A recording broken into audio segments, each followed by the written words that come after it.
මම දැකලා තියෙනවා. ළමයි නිරුවත් කරලා ඒ තමන්ගේම සරමෙන් නැත්නම් කලසමෙන් S2 බැඳලා හරිද? වැසිකිලි වල බඩ ගන්නවා. හදිසි සිදුවීම් වලදී මේ රෝහල් ගත කිරීම වලට මම ගිහින් තියෙනවා. සමහර ලාවට ඔය මේ අහිංසක ළමයි අරගෙන ගිහින් තියෙනවා. මම හොස්පිටල් එකට ගිහින් දාලා තියෙනවා. මගේ S2 මම දැකලා තියෙනවා. කැම්පස් එක ඇතුළේදී ගෑනු ළමයි මෙහෙම හිටවලා තියලා අති අමානුෂික විදියට අසභ්‍ය වචනෙන් බනිනවා මම දැකලා තියෙනවා. දැන් මට නංගි කෙනෙක් ඉන්නවා.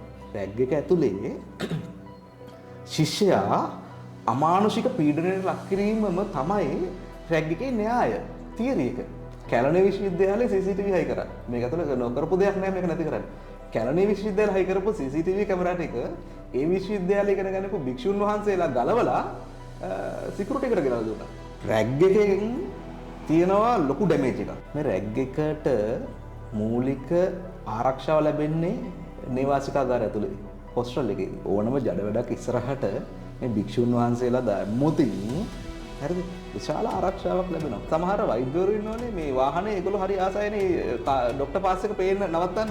ඒගොල්ලෝ සමාජයේ විහිළුවක් ඒ මිනිස්සු විහිළුවක් කියලා ඒ මිනිස්සු දන්නේ නැහැ. රටේ මේ තරම් විශාල පරිහානියක් ඇති වෙන්න හේතුව විශ්වවිද්‍යාල වලින් ආපු සමහර අයගේ ඇතන් ක්‍රියාකලාප දේශපාලන න්‍යාම නෙවෙයි. අහන්නේ රැග් එක නැති වුණොත් සමාජය හොඳ වෙනවද කියලානේ. රැග් එක නැති වුණොත් විශ්වවිද්‍යාලය හොඳ වෙනවා. එහෙනම් සතපහක පිළිගැනීමක් තිබුණ නැත්නම් තමන්ගේ ජීවිතේට ඒ වෙනකන් හරිද? ඒ වගේ කෙනෙකුට මේ සෙකන්ඩ් ඉයර් එකේදී දැනනවා අලුතෙන් එන බෙජ් එකේ මංගිලා මල්ලිලා අයියේ අක්කේ කියලා රෙස්පෙක්ට් කරනවා. හරිද? ඒ කියන්නේ තමන්ගේ ජීවිතේ පළවෙනි වතාවට රෙස්පෙක්ට් එකක් හම්බෙලා. තාම කපටි නරි වගේ උන් ටිකක් නෙමේ සමහර වෙලාවට රැග් කරන්නේ. හරිද? උන් මොකද්ද කරන්නේ? අර විශාල පරතරය ඇස්සේ ඒගොල්ලෝ ශිෂ්‍යයෝ සහ ආචාර්යවරුන්ට පාලමක් බවට පත් වෙනවා. රැග් එක හැමදෙස්සම රැග් එක කියන එක හැමදෙස්සම ඇප්ලයි වෙන්නේ කොටසක් පොර වෙන්න තමයි. වික්ටර්ගෙත් හොඳ පැති සුන්දර පැති තිබිලා තියෙනවා. මම රැග් එකේදී තාම දරුණු කාල පරිච්ඡේදයක් පහු කරගෙන ගිහින් මම අර කිව්වේ මනස ඕපන් වුණාට පස්සේ ඒගොල්ලන්ට හොඳින් සලකලා යම් යම් දේවල් ඔලුවට ඇතුල් කරනවා කියලා. චේ, ලෙනින්, සමාජවාදය, මාක්ස්වාදය. ඔය කාගෙන් හරි අහන්නකෝ මාක්ස්වාදය දන්නවද කියලා. කාගෙන් අහන්නකෝ චේගේ සම්පූර්ණ නම මොකක්ද කියලා. නිකන් අහම්බෙන් අහන්නකෝ. දන්නේ නැහැ. සමාජය අජූතයි නම් විශ්වවිද්‍යාලත් අජූතයි. ලෝකයක් විදිහට යන්න ඕන ගමන හරි දුරයි. අපි විශ්වවිද්‍යාලයක් ඇතුලේ තැනිය යුත්තේ අන්න ඒ සඳහා වූ මිනිසුන්.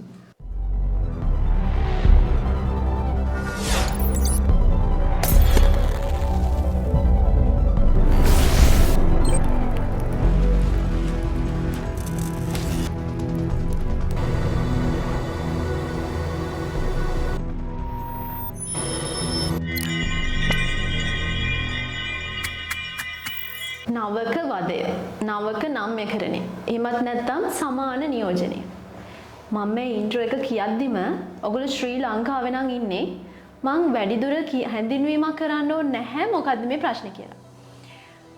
කාලයක් නවක වදය වෙනුවෙන් බරපතල ලෙස පෙනී සිටපු කපිල ශ්‍රී රෝහණ අපේ ෆිසික්ස් අදත් අපිත් එක්ක එකතු වෙලා ඉන්නවා. අපි අහමු සර්ගෙන් මොකද්ද මේ නවක වදය කියන්නේ මොකද්ද කියලා. සර් මොකද්ද මේ නවක වදය කියන්නේ? නවක වදය කියන වචනේ මේ 90 දශකයෙන් පස්සේ එකතු වෙන වචනයක් නේ. මේක නම රැගින්. ඒ වගේම මේක මේ අධ්‍යාපනය පටන් ගන්නපු මුල් කාලේ ඉඳලා ඒ කියන්නේ රෝම ඉතිහාසයේ ග්‍රීසියේ නවක වදය කියන සංකල්පෙ තිබිලා තියෙනවා. නමුත් මේක මහා පරිමාණයෙන් කරලියට එන්නේ එංගලන්තයේ ෆැගින් විදිහටත් ඇමරිකාවේ හේසින් විදිහටත්.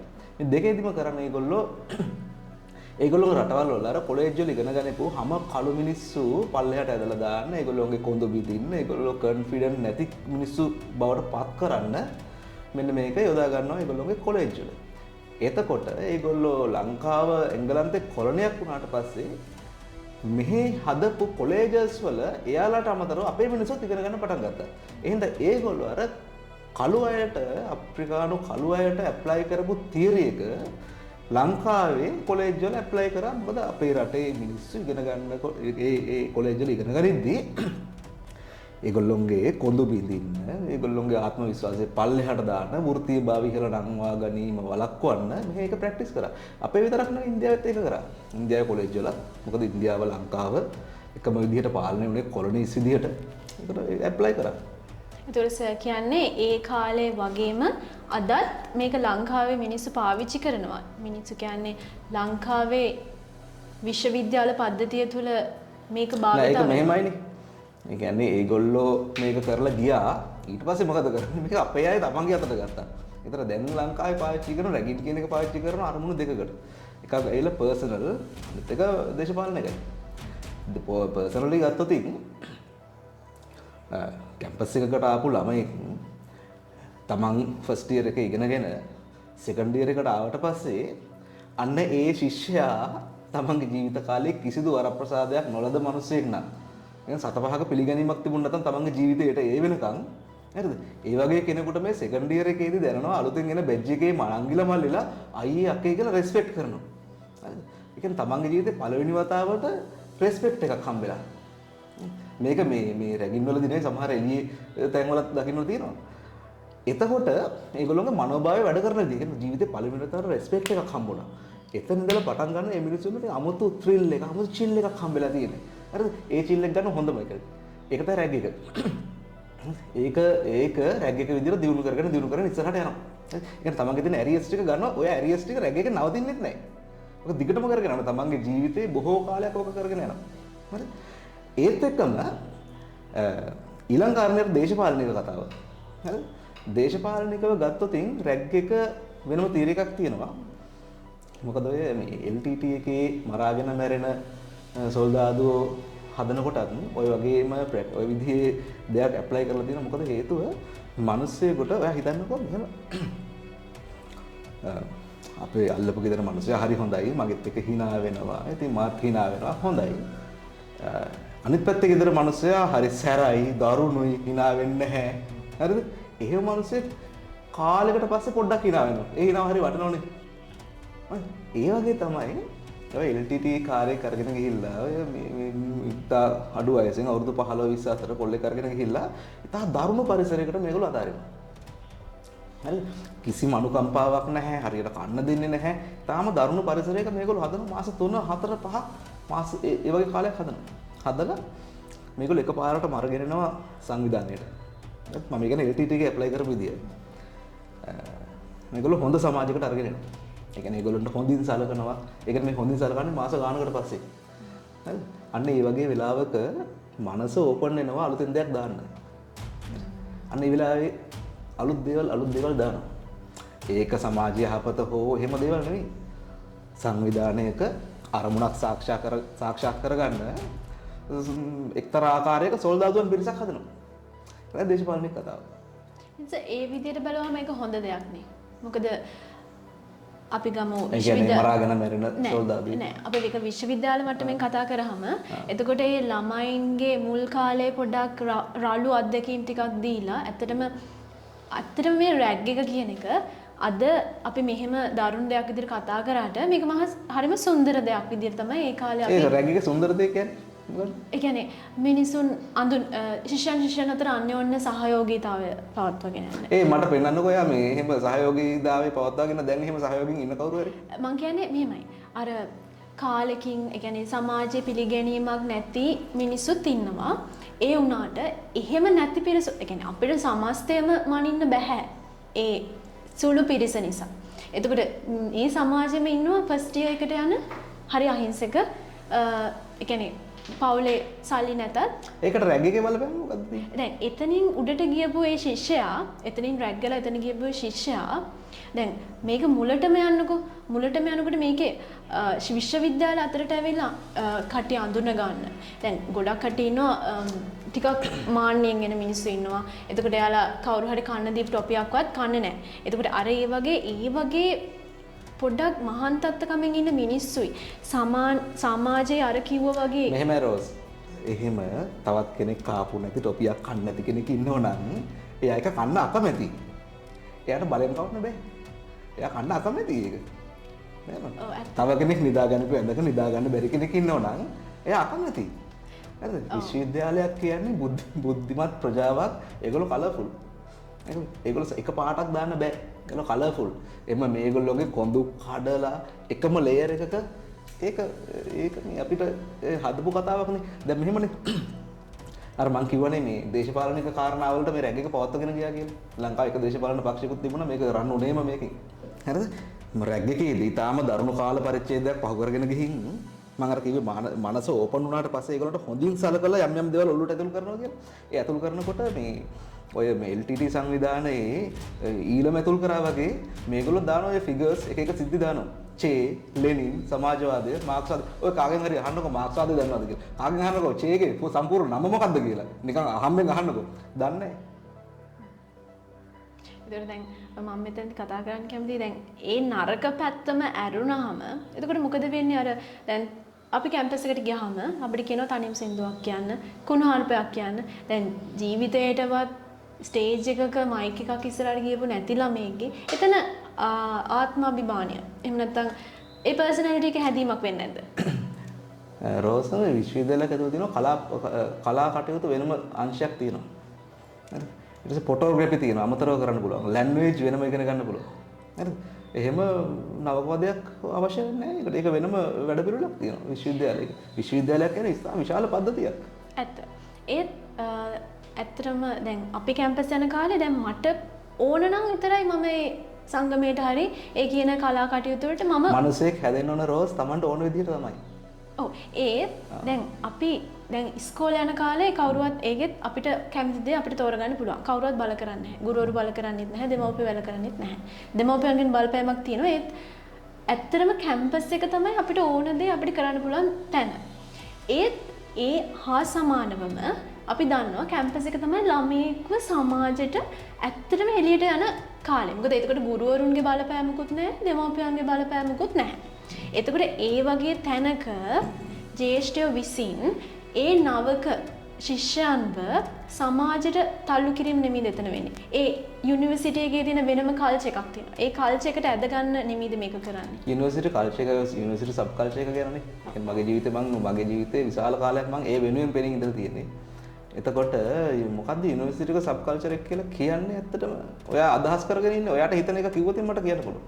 මම අදහස් කරන්නේ දැන් පවුල් පන්ති ભેදයක් තියෙනවා. එතකොට ඒක නැති කරලා බාට දාන මේක දැන් අපි ඒක ඇත්තටම ගත්තාම මේගොල්ලෝ මෙහෙමයි.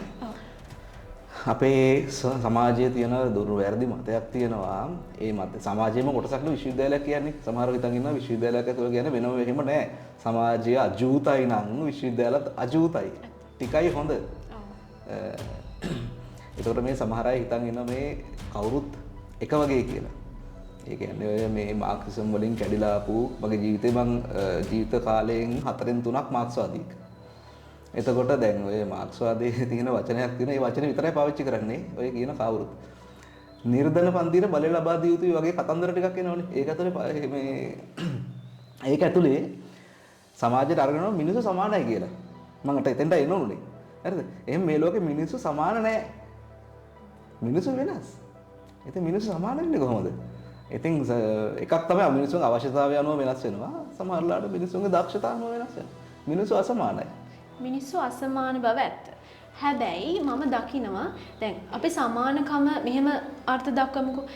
මුදල් ඇති සහ මුදල් නැති. එතකොට මුදල් ඇති මිනිස්සු අර ඒ සමාන නැතිකම නිසා අර මුදල් නැති මිනිස්සුන්ට මෙතන අඩු සැලකිල්ලක් දක්වනවා. එතකොට ඔය අඩු සැලකිල්ලක් දක්වනවා. ඒ කියන්නේ අපි ඕන තැනකට ගියාම දැන් හොඳට බලන්න අපි නිකන් රෙස්ටුරන්ට් එකකට ගියත් මුදල් ඇති මනුස්සයට වගේ නෙමෙයි මුදල් නැති මනුස්සයට සලකන්නේ. පාරේ ගියත් වැඩිපුර ඕනේ නැහැ. බස් එකක යන්න. බස් එකක ගියාම හොඳට ඇඳගෙන ගියොත් ඒ කන්ඩක්ටර් කතා කරන විදියයි නිකන් ඔහේ ඇඳගෙන ගියාම කතා කරන විදිය දෙකක්. ඒක අපි හැමෝම අත්දැකීම් තුලින් දන්න දෙයක්. එතකොට එහෙම සමාජයක උගත් මිනිස්සු විදියට Tamanට සල්ලි තියෙනවා කියලා Taman එහෙම ඉන්න හොඳ නැහැයි කියන මතයක් නෙමෙයිද මේ? එහෙම එකක් මේ රෝස් මේ අද සමාජයේ නැහැ. එහෙම නැහැ. ඒ කියන්නේ මෙන්න මෙහෙමයි. ඔය කියන්නේ වරප්‍රසාද හිමි පන්තියක් වගේ දෙයක් ගැන නෙවෙයි කියන්නේ. ඒ පන්තියට වැඩිපුර සැලකිල්ල වරප්‍රසාද හිමි පන්තිය කියන්නේ මොකද්ද ඔය? මුදල් සහ බලය. ධනවත්. බලවත්.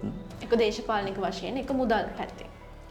එහෙම කෙනෙක් යම් කෙනෙක් අර ඔයා කියපු හැසිරීමක් තියෙනවා නම් ඔයා කියපු දේ හැසිරීමක් තියෙනවා නම් එයා මේ ඉන්න පන්තිය වෙනම ක්ලාසිෆයි කරන්න ඕනේ. මොකද එහෙම මේ අද සමාජෙදි එහෙම එකක් නැහැ. පළවෙනිම කාරණේ. හරි. ඒ කියන්නේ මට කියන්න ඕන කතාව මේකයි. මම සමහර දේවල් මේ ගිලගෙන කතා කරන කියන්න හොඳ නැති නේ. ඔයා කියපු එකේ අනිත් පැත්තක් තියෙනව නැත්තම්. අර ඔයා කියපු අර ඒක අනිත් පැත්තක් තියෙනවා සමහර කමක් නැහැ ඒක. ඔව්.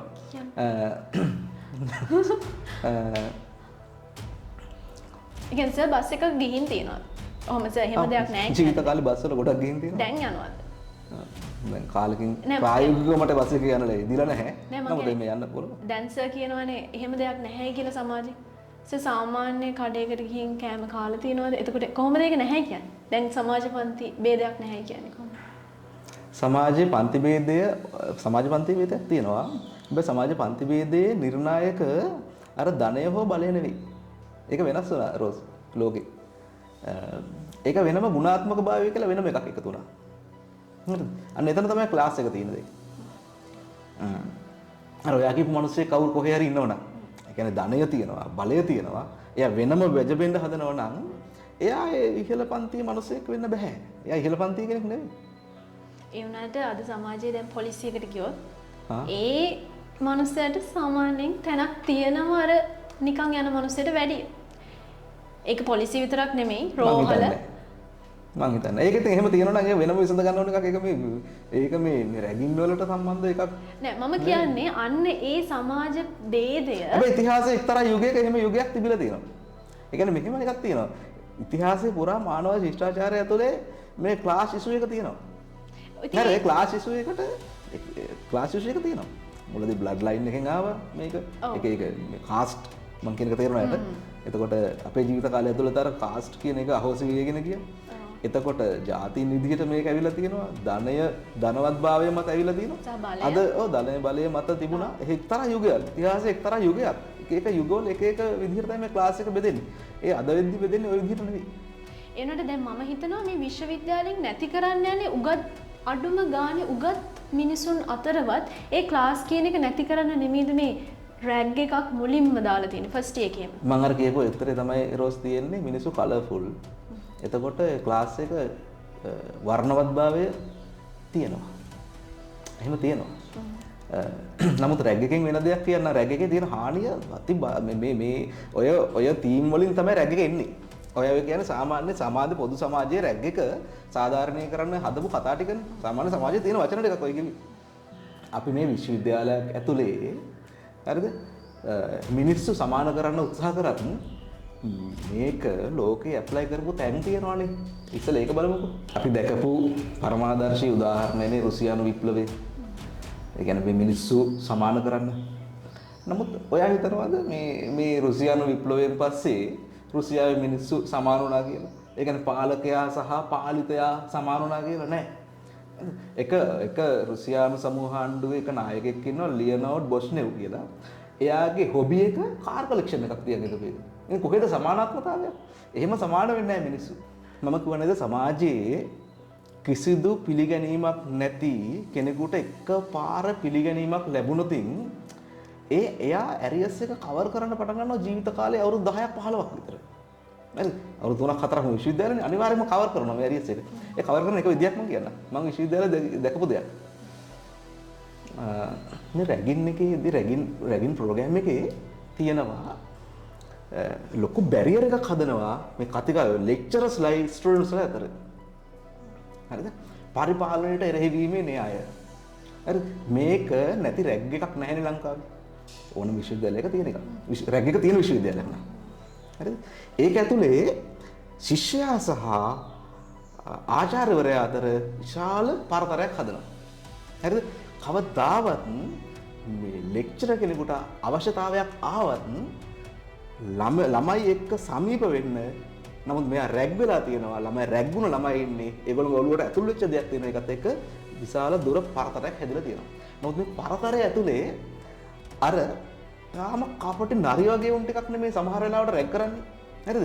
උන් මොකද්ද කරන්නේ? අර විශාල පරතරය ඇස්සේ ඒගොල්ලෝ ශිෂ්‍යයෝ සහ ආචාර්යවරු අතර පාලමක් බවට පත් වෙනවා. තේරුණාද?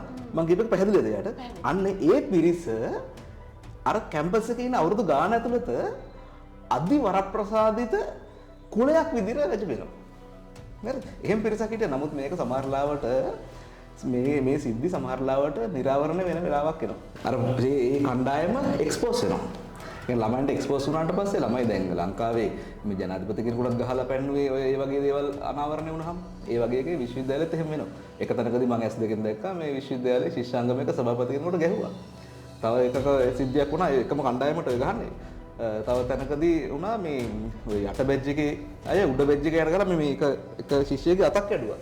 ඒ කියන්නේ ඒ වගේ දරුණු දේවල් වලට මොකද හේතුව සමහරලාට අර ද්‍රෝහීභාවය අනාවරණය වුණාට පස්සේ එහෙම සිද්ධ වෙලා තියෙනවා. ඊට අමතරව මම තව කතාවක් කියන්නම්. මම ශිෂ්‍යයෙක් වෙලා ඉන්න කාලේ ශිෂ්‍යාංගමේ ඔය ෆැකල්ටි බෝඩ් එකට ෆැකල්ටි බෝඩ් කියලා එකක් තියෙනවා. ඔය ෆැකල්ටි බෝඩ් එකට ගියපු ළමයි දෙන්නෙක් මට ආරංචි වුණා. අර ෆැකල්ටි බෝඩ් එකේ දෙනවා පොඩි ටී එකක් දෙනවා. ඒ පෙන් සංග්‍රහයක් වගේ පොඩි එකක් තියෙනවා. එතෙන්දි දෙනවා කේක් කෑල්ලක් මේ ඔය ඇපල් ගෙඩියක් ඔය වගේ එකක් තියෙනවා. එතකොට අර මේ මම අර කිව්වේ ජීවිතේ කිසිම දවසක කිසිම පිළිගැනීමක් නැති මිනිස්සු අර ඇරියස් කවර් කරන්න ගියත් ඒගොල්ලොන්ගේ දියුණු නැති දේවල් ටිකක් තියෙනවා. හරිද? අර මම අර ගිහපු ෆැකල්ටි බෝඩ් එකට ගියපු අර ටී එක දුන්නට පස්සේ ලෙක්චරර්ස්ලා ඉස්සරහා ටී එක බොන්න බෑ. කොන්ෆිඩන්ට් නේ. බලන්න මොන තරම් කේදවාචකයක්ද කියලා සමාජයේ තියෙන්නේ. මම දැකලා තියෙනවා අර ගියපු දෙන්නා ටී එකයි කේක් කෑල්ලයි එළියට අරන් ඇවිල්ලා බීලා එළියෙන් තියලා ආපහු ඇතුළේ ගිහලා වාඩි වෙනවා. ඒ කියන්නේ අතන ඉඳලා වාඩි වෙලා ඒක බොන්න තරම් කොන්ෆිඩන්ට් නැහැ. ඒ කියන්නේ අර රැග් එකක් වගේ ලොකු දෙයක් පාලනය කරන්න කොච්චර කොන්ෆිඩන්ට් එකක් තිබුණත් එතන කොච්චර පොර වුණත් අර වගේ තැනක කොන්ෆිඩන්ට් එක නැහැ. නෑ මම ඇස් දෙකෙන් දැකපු දේවල් කියන්නේ මේ මම කියන තොරතුරු වල වගකීම මම ගන්නවා. රැග් එක හැමදෙස්සෙම රැග් එක කියන එක හැමදෙස්සෙම ඇප්ලයි වෙන්නේ කොටසක් පොර වෙන්න තමයි. තේරුණා? ඒ කියන්නේ අර කලර්ෆුල් සොසයිටි එක කලර්ෆුල් මෙහෙමනේ. විශ්වවිද්‍යාලයකට ශිෂ්‍ය කණ්ඩායමක් වෙනවා කියන්නේ මාර කලර්ෆුල්. එක එක ටැලන්ට්ස්, එක එක දේවල් තියෙන මිනිස්සුන්ගේ. හරිද? මේකේ සම තත්වයට පත් කරන්න ගියාම වෙන දේවල් තමයි මම මේ කිව්වේ. ඇත්තටම මම පෞද්ගලික විශ්වවිද්‍යාලයක ඉගෙන ගත්ත ශිෂ්‍යාවක්. ඒක නිසා මම මේ වෙනකන් හිතා මට අත්දැකීමක් නැහැ රැග් එක ගැන. හැබැයි මම හරිම සුන්දර දෙයක් විදිහට හිතාගෙන හිටියේ. මම ආසාවෙන් හිටියේ අපිට රැග් එකක් තිබ්බනම් කියලා. එතකොට මම හිතාගෙන හිටියේ ඒක සමානාත්මතාවය වැඩි දියුණු කරන. මොකද මම මගේ බැච් එකේ කලින් බැච් එකේ අක්කලා අයියලව අඳුරගෙන හිටියේ නැහැ. ගොඩක් වෙලාවට මම හිතුවේ රැග් එකෙන් ඔය රජයේ විශ්වවිද්‍යාලවල ළමයිව අඳුරගන්න කරපු දෙයක් අපිට මමත් ශිෂ්‍යෙක් වෙලා ඉන්න අවදියේ එහෙම දේවල් දැකලා තියෙනවා. මොකද දැන් මේ එහෙම දේවල් මම දැකලා තියෙනවා. නමුත් ඒ වගේම තමයි ඉතින් අපි දැකලා තියෙනවනේ හිට්ලර්ගෙත් හොඳ පැති සුන්දර පැති තිබිලා තියෙනවනේ. හිට්ලර්ගේ. ඉතින් ඒ හින්දා මේකෙත් සමහර වෙලාවට අහඹුල් ලෙස තියෙන්න පුළුවන්. නමුත් ඒවා ඉතින් සමාජයේ හයිලයිට් වෙනවා. ඒ හින්දා ඒවා හයිලයිට් වෙනවා සහ සමහර අවස්ථාවල ඒවා හයිලයිට් කරනවා ආටිෆිෂියලි. එතකොට ඉතින් ඒක ගැන රැග් එක දිහා සුබවාදීව බලන්න හුරු කරනවා මිනිස්සු. ඇසට හුරු කරනවා, කනට හුරු කරනවා. ඒ වගේ දේවල් තියෙනවා. නමුත් මගේ ඇස් දෙකෙන් මම දැකලා තියෙන දේවල් මම කියන්නම්. මම විශ්වවිද්‍යාලයේ ඉඳිද්දී මම දැකලා තියෙනවා. හරි? මම මේ කතාව වගකීම් බාර ගන්නවා. මම දැකලා තියෙනවා ළමයි නිරුවත් කරලා ඒ තමන්ගේම සරණෙන් නැත්නම් කලසමෙන් ඇස් දෙක බැඳලා නේද? වැසිකිලි වල බඩ ගන්නවා. මගේ ඇස් දෙකෙන් මම දැකලා තියෙනවා. එතකොට ඒ වගේ අවස්ථාවල හදිසි සිදුවීම් වලදී මේ රෝහල්ගත කිරීම වලට මම ගිහින් තියෙනවා. සමහර ලාට ඔය මේ අහිංසක ළමයි අරගෙන ගිහින් තියෙනවා. මම හොස්පිටල් එකට ගිහින් දාලා තියෙනවා. මගේ ඇස් දෙකෙන් මම දැකලා තියෙනවා කැම්පස් එක ඇතුළේදී ගෑනු ළමයි මෙහෙම හිටවලා තියලා අති අමානුෂික විදියට අසභ්‍ය වචනෙන් බනිනවා මම දැකලා තියෙනවා. දැන් මට නංගි කෙනෙක් ඉන්නවා. ඒතර මම විශ්වවිද්‍යාලයේ ඉන්න කාලේ මේ මගේ නංගි ඒලෝ කරන වයසේ වගේ. ඉතින් මම කැමති නෑනේ මේ මගේ කවුරු හරි ඇවිල්ලා ඒ වගේ අසරණ තත්ත්වයකටපත් වෙනකොට. ඒ වගේ මේ මම ගොඩාක් දේවල් දැකලා මම ඔය කීපයක් කිව්වේ. ඉතින් මම බොහෝ දේවල් දැකලා තියෙනවා රෝස්. ඉතින් ඒවා ඇතුලේ රැග් එක මම අර කියපු තීරයකට ආපහු එන්නේ. ඒ රැග් එක ඇතුලේ ශිෂ්‍යයා අමානුෂික පීඩනයට ලක් කිරීමම තමයි රැග් එකේ න්‍යාය තියරි එක. එහෙම ගිහින් මාස දෙකකට පස්සේ එයාට දෙනවා එක්තරා මට්ටමක නිකන් කන්වීනියන්ට් සෝන් එකක් හදලා දෙනවා. එකපාරටම එයාට හොඳට සලකන්න පටන් ගන්නවා. මම එකයි කියන්න ගියේ. එතකොට අන්න ඒ අවස්ථාවේදී එයාගේ ඔළුවට යම්කිසි දේශපාලන දර්ශනයක් ඉදිරියට අරගෙන යාම සඳහා වූ සමහර දේවල් ඇතුළු කරන්න පුළුවන්. මම කිව්වේ ඉස්සෙල්ලා ඒ විදිහට රන්නුණු දේශපාලන ව්‍යාපාරයක් තිබ්බා. මම නම කියන්නේ නැහැ. දැන් ඒගොල්ලෝ ඊටාම සීමිත පිරිසක් දක්වා කොටු වෙලා තියෙනවා මේ කොටින්ම කියනවා නම් ඒ දේශපාලන මුළු දේශපාලන ව්‍යාපාරයම පොඩි වෑන් එකක නැගලා යන පුළුවන් තත්ත්වයට සංකෝචන වෙලා තියෙනවා. මොකද සමාජය ප්‍රතික්ෂේප කරනවානේ කාලයක් යද්දි. ඉතින් එහෙම දේවල් මම දැකලා තියෙනවා. අර ඔයාට හිතුණට එහෙම හොඳයි කියලා එහෙම නැහැ. ඔව් ඇත්තටම සගේ කතාව. එහෙම හිතන එක එහෙම නෙවෙයි. සගේ කතාවත් එක්ක මම දරපු මතේ මම දරපු අදහස සම්පූර්ණයෙන්ම වෙනස් වෙනවා. ඒක ඇත්තටම ඒ කියන්නේ රෝස් අපිට සමාජයක් විදිහට, ජාතියක් විදිහට, ලෝකයක් විදිහට යන්න ඕන ගමන හරි දුරයි. නේද? අපි විශ්වවිද්‍යාලයක් ඇතුලේ තැනිය යුත්තේ අන්න ඒ සඳහා වූ මිනිසුන්. හරිද? ඒත් එක්කම මේ අපි හිතමු පුද්ගලිකව ගත්තොත් ළමයෙක් විශ්වවිද්‍යාලයකට ගිහිල්ලා ඒ ඉගෙන ගන්න යාගේ ජීවිතය අනාගතේ එක්තරා සාර්ථකත්වයක් කරා ළඟා වෙන්න. සාර්ථක කරගන්නනේ. ඉතින් මේක ඇතුලේ මේ රැග් එක ඇතුලේ මිනිස්සු විනාශ වෙනවා. මම තව එක උදාහරණයක් කියන්නම්. රැග් එකේ තියෙනවා නීතියක්. මේක පෙරාදෙණිය තිබුණා, රුහුණේ තිබුණා. අනිත් විශ්වවිද්‍යාල ගැන මට හරි මතකයක් නැහැ. සිංහලෙන් රැග් සීසන් එකේ සිංහලෙන් කතා කරන්න ඕනේ දන්නවද? වෙන කිසිම ලැන්ග්වේජ් එකකින් කතා කරන්න බෑ, සිංහලෙන් කතා කරන්න ඕනේ. හරිද? ඔයා හිතන්න රෝස් මේ අපි කමක් නැහැ රැග් එක තිබුණා, රැග් එකෙන් හොඳ දෙයක් කරන්න හිතුණා නම් මම කියන්නේ ඒගොල්ලන්ට පොඩි හරි අදහස් තිබුණා මේකෙන් හොඳක් කරන්න ඒගොල්ලෝ අනිවාර්ය කරන්න ඕනේ ඉංග්‍රීසි භාෂාවෙන් කතා කරන්න. මොකද මේ රටේ ඇතුලේ ලොකු ප්‍රශ්නයක් තියෙනවා මේ ඉංග්‍රීසි නොලෙජ් එකත් එක්ක මේ ලොකු අවස්ථා අහිමිවීමක් සිද්ධ වෙනවා අපේ රටේ මිනිසුන්ට. හරිද? හිතන්න රැග් සීසන් එකේ ඉංග්‍රීසි වලින් කතා කරන්න කිව්වනම් අනිවාර්යෙන්ම ඉංග්‍රීසි වලින් කතා කරන්න ඕනේ. එහෙම වුණාම මොකද වෙන්නේ? අර රැග් සීසන් එකේ තියෙන බීතිකාවත් එක්ක හරිද? ඒ මාස දෙක ඉවර වෙලා එළියට එන්නේ ඉංග්‍රීසි හොඳ ෆ්ලුවෙන්ට් ක්‍රවුඩ් එකක් එනවා එළියට. ඉතින් ඒක හොඳක් කරන්න ඕන වුණා නම් එහෙමනේ වෙන්න ඕනේ.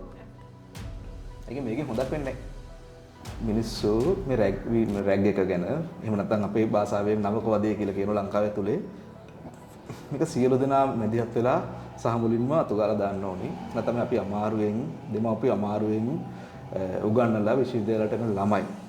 හරිද? ගුරුවරුන්ගේ කැපකිරීම වල ප්‍රතිඵලයක් විදිහට සමහර අවස්ථාවල ඉහළට එන ළමයි. හරිද? මේ ළමයින්ට වැඩකුත් නැහැ මේ ළමයින්ගේ ජීවිතේ ඒ ළමයන්ගෙන් රටට වැඩකුත් නැහැ. ලෝකයේ ඉස්සරහා මේ ළමයි පසුපසට ප්‍රගමණය වෙන පසුපසට විස්ථාපන වෙන එක තමයි වෙන්නේ. ඒ කියන්නේ එකකින් පෞරුෂය ඉහළ නැංවීමක් වෙනුවට පෞරුෂය කඩා වැටෙනවා. කඩා වැටීමක් සිද්ධ වෙනවා කියන්නේ. ඔව්. කහානියක්. ඒක නිසා ඒක අපිට ඒක ජාතියක් විදිහට අපි ලැජ්ජා වෙන්න ඕන කාරණයක්. අපි ජාතියක් විදිහට මේකට විරුද්ධව පෙනී සිටින්න ඕනේ. ඒත් එකම දැන් මේ රැග් එක අපිට නවත්තන්න ක්‍රමයක් තියෙනවද? රැග් එක නවත්තන එක මේ රැග් එක නවත්තන්න ලංකාවේ ජනාධිපතිකම් කරපු ආණ්ඩු කරපු බොහෝ අය උත්සාහ කරා නවතුනේ නැහැ. නේද? මේක නවත්තන එක මතු පිට ඉඳලා බලලා කරන්න පුළුවන් දෙයක් නෙවෙයි. හරිද? මේක තා කෙඹුරින් මේක දිහා බලලා කරන්න ඕන එක. හැබැයි මට තියෙන පුද්ගලික අදහසක්. රැග් එක නවත්තන එක කියන්නේ. ඇත්තම අදහසක් තියෙනවා. මොකද්ද? මේ රැග් එකට මූලික ආරක්ෂාව ලැබෙන්නේ නේවාසිකාගාරය ඇතුළේ හොස්ටල් එකේදී. හොස්ටල් එකට ඇප්ලයි කරන්න පුළුවන් එක්තරා වැඩපිළිවෙලක් මත රැග් එක අතුගාලා දාන්න පුළුවන්. තියෙන ඔප්ෂන් එකක්. ඒක දැන් මම මේ ප්‍රෝග්‍රෑම් එකේ කියන්නේ නැහැ. නමුත් තියෙනවා. අපි දවසක ආයෙමත් මේ වගේ ප්‍රෝග්‍රෑම් එකකදී මේක කතා කරමු. අපිට පුළුවන් දැන් ඔය අනුවිදියට ඔක නැති කරන්න නම් කැම්පස් එක ඇතුලේ CCTV පද්ධතියක් ක්‍රියාත්මක කරනවා. එහෙම නැත්නම් අපිට පුළුවන් අදහස් ආ යෝජනා දාලා වැඩි ප්‍රතිචාර මත වැඩි කැමැත්ත මත ඒක නැති කරනවා නම් ඒ වගේ දෙයක්. ඔව් කැම්පස් එක ඇතුලේ CCTV හයි කරා. ඔයා දන්නවද? කැලණි විශ්වවිද්‍යාලයේ CCTV හයි කරා. මේක ඇතුලේ නොකරපු දෙයක් නෑ මේක නැති කරන්නේ. කැලණි විශ්වවිද්‍යාලය හයි කරපු CCTV කැමරා ටික ඒ විශ්වවිද්‍යාලය ඉගෙන ගන්නපු භික්ෂුන් වහන්සේලා ගලවලා සිකියුරිටි එකට ගෙනල්ලා දුන්නා. මම දැක්ක නිවුස් වල ඒගොල්ලෝ සිකියුරිටි එකට ගෙනල්ලා දුන්නා මෙන්න මේ ටික පරිසම් කරලා තියාගන්න කියලා. ඒ විදිහට ඒක කරා ඔයා කියපේ. ඒකට හේතුවක් ඇයි එහෙම? ඔයා කියන්නේ මේ දැන් මම ආපහු මුල් තැනට එන්න වෙන එහෙමුණතින් ඒ කියන්නේ තියරිටිකලි මම අර කලින් කියපු හේතුව. ඒ කියන්නේ රැග් එක පවත්වා ගන්න ඕනේ. හරිද? කියපු කතාව වෙනයි.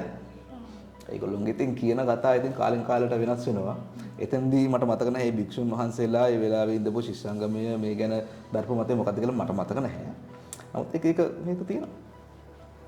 ඒක අර භික්ෂු ශිෂ්‍ය යාවන් විසින් ශිෂ්‍යයන් විසින් කරපු එක පොඩ්ඩක් එතන භික්ෂු ශිෂ්‍යයෝ ශිෂ්‍යෝ ඇයි එහෙම කරේ කියන එක. ඇයි භික්ෂු ශිෂ්‍යෝ එහෙම කරන්න හේතුව? නෑ මෙහෙමයි. විශ්වවිද්‍යාලයක් ඇතුලේ ඕනම ජඩ වැඩකට විශාල පලිහක් නේ භික්ෂුන් වහන්සේලා ඇතැම් අවස්ථාවල. මම මේ භික්ෂුන් වහන්සේලා විවේචනය කරනවා නෙවෙයි. හරිද? හිතන්න භික්ෂු ඕනම ජඩ වැඩක් ඉස්සරහට මේ භික්ෂුන් වහන්සේලා දැම්මොතින් හරිද? විශාල ආරක්ෂාවක් ලැබෙනවා.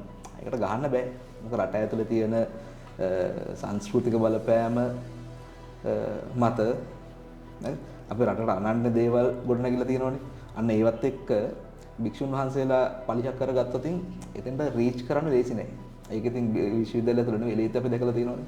එතකොට සර් හිතනවාද මේ රැග් එක නැති වුණොත් මේ සමාජෙ මීට වැඩිය හොඳ තැනකට තියෙයි කියලා? සමාජයේ රෝස් කොහොමද අජූතයිනේ. සමාජය කඩා වැටුණු සමාජයක් තියෙන්නේ. මේ සමාජය කඩා වැටලා තියෙන මිතා මේ සමාජයේ කඩා වැටීම ගැන ඉතිහාසය බලුවොත් කාලිංග මාර්ග දක්වා යන්න වෙනවා. එතකොට සමාජයේ කඩා වැටුණු තැනක විශ්වවිද්‍යාලය විතරක් හොඳ එකක් වෙන්නේ නැහැ. හරිද? නමුත් මේ රැග් එකෙන් තියෙනවා ලොකු ඩැමේජ් එකක්. විශ්වවිද්‍යාලය ඇතුළට වෙනම ඩැමේජ් එකක් වෙලා තියෙනවා. අන්න ඒ ඩැමේජ් එක නවත්ත ගන්න ඔක්කොටම කලින්. ඒ කියන්නේ දැන් අපිට සියල්ල එකපාර හරි ගස්සන්න බෑ. අපිට පුළුවන් කොටස් විදිහට අයින් කරනවා නම් අන්න අයින් කරනවා පළවෙනිම එක තමයි රැග් එක. අනේ ඒ කියන්නේ දැන් ඔය පිට සමාජයේ ඉන්න නායකත්ව ලක්ෂණ නැති එතනදී ඒ දේවල් ලැබිච්ච ඒ කියන්නේ පිට සමාජයේ නායකත්වයේ නැති ලැබිච්ච නැති ඒ වරප්‍රසාද හම්බ වෙච්ච නැති ඒ දක්ෂතාවය ඇත්තටම නැති අපිට නොමිලේ විශ්වවිද්‍යාල ඇතුළට ගියාම ලැබෙනවා ඒ සීනියර් කියන නෑ ජීවිතේ අපිට නොලැබුණු දෙයක් එකවර ලැබුණොතින් මිනිසුන්ගේ මනෝභාවය එහෙම තමයි. හැමෝටම පොදුයි. ඒ ඇරිස් එක කවර් කරනවා. ජීවිතේ පළවෙනි වතාවට දෙහි ඇඹුල් රහ දෙන ළමයෙක් ජීවිතේ පළවෙනි වතාවට ගෞරවය ලැබෙන ශිෂ්‍යෙක් ඒ වගේ තියෙනවනේ. ජීවිතේ පළවෙනි වතාවට මූදක් අයිනට ගියපු මිනිස්සෙක් ලබන අත්දැකීම් එක්ක ඒගොල්ලන්ගේ මොළයේ හැසිරීම ඒ අත්දැකීමත් එක්ක හැඩගැහෙන විදිය වෙනස්. මේ රැග් එක නැති වුණොත් ඒ හැඩගැහිම නිසා වෙන බලපෑමෙන් නෑ අහන්නේ රැග් එක නැති වුණොත් සමාජය හොඳ වෙනවද කියලානේ. රැග් එක නැති වුණොත් විශ්වවිද්‍යාලය හොඳ වෙනවා. ඉස්සෙල්ලම විශ්වවිද්‍යාලය හොඳ කරන්න එකම දේ රැග් එක නැති කිරීමම නෙවෙයි විශ්වවිද්‍යාලය හොඳක් වෙනවා. අපි අන්තිමට අපිට කතා කරන්න තියෙන්නේ හොඳක් වෙනවා. ලොකු ප්‍රජාවක් එළියට ආවම ඒක තමයි ඊළඟ සමාජය. එහෙමනේ දැන් හිතන්නව සමහර වෛද්‍යවරු ඉන්නෝනේ මේ වාහනේ ඒගොල්ලෝ හරි ආසයිනේ ડોක්ටර් පාස් එක පේන්න නවත්තන්න. හරි. ඒගොල්ලෝ සමාජයට විහිළුවක් ඒ මිනිස්සු විහිළුවක් කියලා ඒ මිනිස්සු දන්නෙත් නැහැ. හරි. ඒ වගේ මිනිස්සු එළියට එන එක නවත්ත ගන්න පුළුවන් ඉස්සෙල්ලම. ඒ කියන්නේ මානසික විකෘතිතා තියෙන මිනිස්සු සමාජයට එන එක නවත්ත ගන්න පළවෙනිම කාරණේ. ඒ වගේ රාජ්‍ය ඇත්තටම අපේ රටක් විදිහට ගත්තොත් රටේ මේ තරම් විශාල පරිහානියක් ඇති වෙන්න හේතුව මේ විශ්වවිද්‍යාල වලින් ආපු සමහර අයගේ ඇතැම් ක්‍රියාකලාප දේශපාලඥයාම නෙවෙයි. නූගත් දේශපාලඥයා පලිහක් කරගෙන ඒක ඇතුලේ යෙහෙන් වැජ වෙන හොඳින් වැජ වෙන තමන්ගේ තියෙන දෝෂණ අක්‍රමිකතා සියල්ල කරගෙන ඉන්න රාජ්‍ය නිලධාරීන්. මේ රටේ මේ තත්ත්වයටපත් වෙන්න වගකියුතු මිනිස්සු. ඒක රෝස් අහපු ප්‍රශ්නට අපහො කියු තියෙනවා. රෝස් අහුවා මගෙන් මේ රැග් එක නැති නිසා මේ ප්‍රශ්නයක් වෙයිද වගේ දෙයක් අහුවනේ. රැග් එක නැති නිසා අපේ ජීවිතේ අඩුපාඩුවක් වෙයිද කියලා. මේ රෝස්ගේ ජීවිතේ අඩුපාඩුවක් වෙලා තියෙනවද? නැහැ නේ මම දන්න තරමේ රෝස් ඉතාලම හොඳ වෘත්ති ජීවිතයක් ගත කරන කෙනෙක්. මේ රෝස්ගේ ඔයාගේ ජීවිතේම අඩුපාඩුවක් වෙලා නැහැ. රැග් එක නැති වෙලා කියලා. ඒ වගේ තමයි අනිත් අයට. ඔව් නෑ මම මේ වෙනකන් ඉඳන් හිටියේ මීට වැඩිය හොඳ තැනකට යන්න පුළුවන්ද කියලා. ඒ රැග් එක තිබ්බනම් කොහොමද කියලා. තමන් ඔයා ගැන හිතුවොතින් ඔයාට ඒ ආකල්පය නැති වෙනවා. ඇත්තටම දැන් නැති වෙලා තියෙන්නේ. මේ වගේම තවත් හරබර කතාවකින් අපේ ෆිසික්ස් සර් කපිල ශ්‍රී රෝහණ සර් එක්ක කතා කරන්න බලාපොරොත්තු වෙන්නේ අදට සම්බන්ධ